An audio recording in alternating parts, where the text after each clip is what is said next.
In order to experience that kind of empathy, I'll need to lay aside, as far as possible, my own biases and preconceptions. The extent to which I can do that will, to a considerable degree, determine the progress which she is able to make in the time we have together. I feel I'm a responsible therapist. I'm responsible for doing my best to create a facilitative climate in which she can explore her feelings in the way that she desires, move toward the goals that she wishes to achieve. It's in this deep sense that my approach to therapy is centered in the client, aiming to empower him or her to search out and experience the areas of conflict or pain, to perceive self in new ways, to choose to follow new options in behavior. If in my own self I find feelings other than those of caring and of understanding, I'll feel free to express those, but as my own feelings, not as any judgment of or guide for the client. Or, especially on a first interview, I may have no other feelings than a prizing of the client and a desire to indwell in her experience. There's no way I can tell in advance. For me, each encounter with a client is fresh, unpredictable, often enriching to my learning, as well as, hopefully, enriching the self-learning of the client. So I look forward with eagerness to whatever our time together may bring. Hi, Kathy. Hi, Dr. Rogers. I'm really glad to meet you. Thank you. And I don't know whether you're feeling a little uptight under these lights and all, but I think I'm feeling a little uptight. I don't think that'll last very long.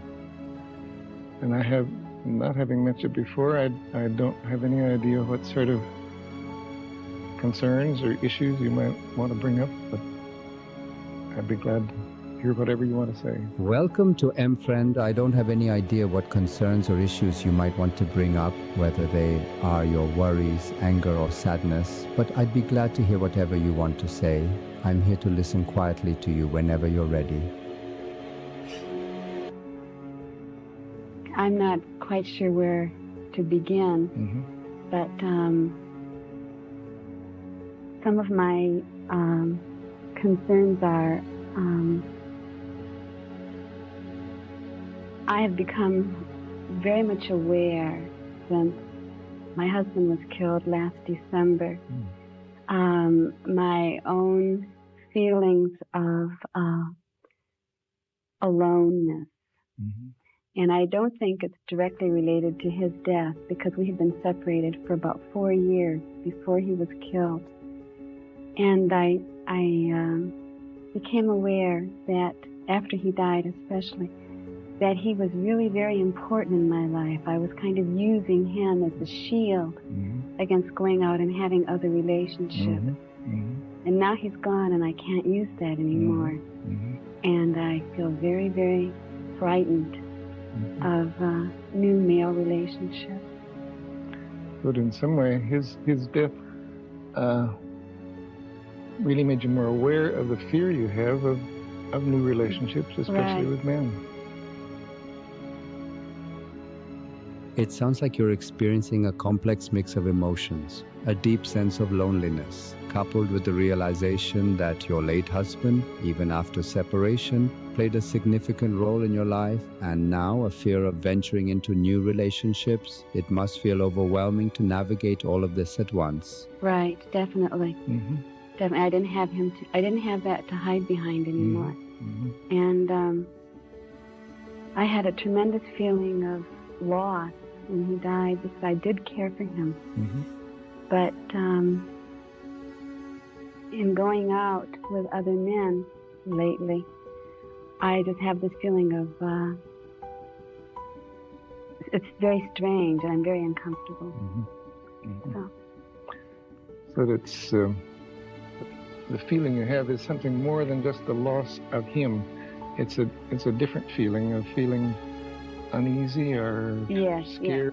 It sounds like you're feeling exposed and vulnerable without that familiar shield. And even though you're venturing out and dating, these new experiences are bringing up feelings of unease and discomfort. It seems like you're caught between a desire for connection and a sense of apprehension. Yeah, for a long time I didn't feel like going out, and that was fine, that I was going through my loss of him, and so that was all right. I didn't push it or anything. But just recently I started going out, and I've been aware for years of how lonely I am. I have been very, very lonely. I haven't been dating very much for the last 4 years, mostly just working and taking care of the kids. And I think I'm keeping myself in kind of like a no-win situation where I'm really lonely, and yet it's kind of like I'm keeping myself there because I've got a guard around me, and I'd like to kind of break out of that. It's as though you're in some way sort of responsible for your loneliness. Yes, I know that. I am. And that's something you'd like to break out of that shell, or that safeguard that you've been hiding behind. It sounds like you've been aware of your loneliness for quite some time. And while you allowed yourself space to grieve, you're now feeling a pull to break free from this familiar state. Yet, there's a sense of being stuck, perhaps even self-imposed. It's like you're yearning for connection, but something is holding you back. Part of me does. Part of you does, okay. Part of me says, no way. It sounds like there's an internal conflict. A part of you that desires connection and another part that resists it, saying, no way.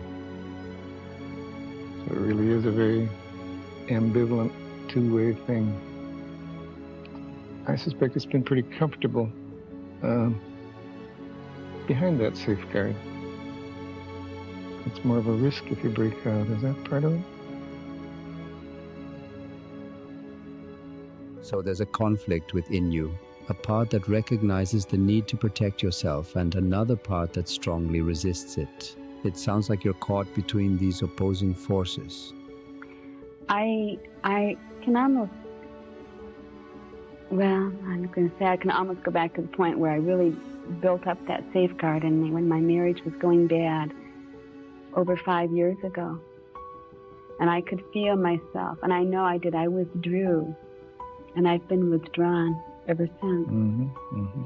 It's kind of like no more. I don't want any more hurt. It's just too damn risky taking the possibility of being hurt again. And you've withdrawn from that for a long time.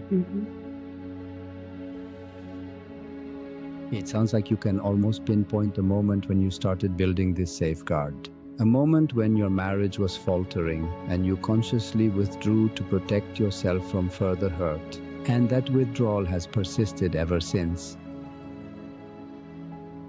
And I've been aware of this for a long time too, but I never go beyond the awareness level. So the knowledge isn't new. It's the question of what you do about awareness. It sounds like you've held this awareness for a while now, recognizing the pattern of withdrawal, but feeling stuck at the level of awareness, unable to move beyond it. That's right. That's right. How can one stay safe and still be open? The way you shake your head makes you feel, I don't see any way. It sounds like you're really grappling with a core question: how to balance the need for safety with the desire to be open. This simultaneous desire for connection and the forces that seem to keep you in a place of loneliness. It must feel frustrating to be aware of this dynamic and yet struggle with it.